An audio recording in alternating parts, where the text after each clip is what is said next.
வணக்கம் மக்களே, இன்றைக்கி நம்ம சேனலில் சோயா பீன்ஸும் வீட்டில் யூஸ் பண்ணுற சாப்பாட்டு அரிசியும் வச்சு ஈஸியாக எப்படி ஒரு லஞ்ச் பாக்ஸ் ரெசிபி பண்ணலாங்கிறத பார்க்கலாம். அதுக்கு ஃபஸ்ட்டு குக்கர் நல்லா சூடானோன்னே ஒரு 3 டேபிள் ஸ்பூன் ஆயில் ஊற்றிட்டு ஒரே ஒரு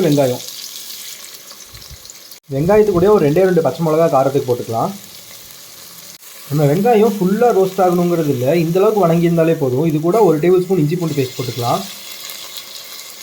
இஞ்சி பூண்டு பேஸ்ட் ஓரளவுக்கு வணங்கினோன்னே ஒரு 2 தக்காளியை நல்லா மிக்சியில் அடித்து வச்சுருக்கேன், இதை ஊற்றிக்கலாம். தக்காளி ஊற்றினோடனே கொஞ்சமாக தயிர் ஊற்றிக்கலாம். தயிர் கூடயே கொஞ்சமாக புதினா, இது கூடயே கொஞ்சமாக மல்லித்தலை சேர்த்திக்கலாம். மல்லித்தலையை விட புதினா கொஞ்சம் ஜாஸ்தியாக இருக்கணும், அந்த மாதிரி மெஷர் பண்ணி போட்டுக்கோங்க. இப்போது நம்ம போட வேண்டிய மசாலாலாம் போட்டுக்கலாம். சோயா டேஸ்ட்டில் ரொம்பவே கொஞ்சம் பிளாண்டாக இருக்கும், அதுக்கு மசாலா கொஞ்சம் ஜாஸ்தியாக கொடுக்கணும்.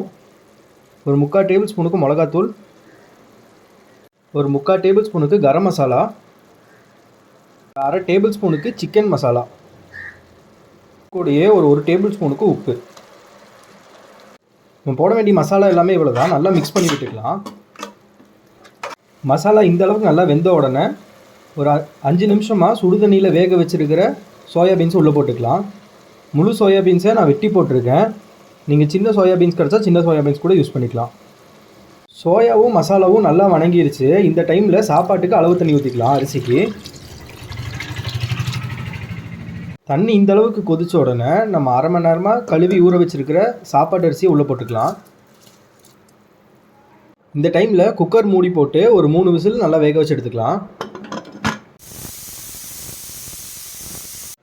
நம்ம சோயா வச்சு லஞ்ச் பாக்ஸ் ரெசிபி சூப்பராகவே ரெடி ஆயிடுச்சு.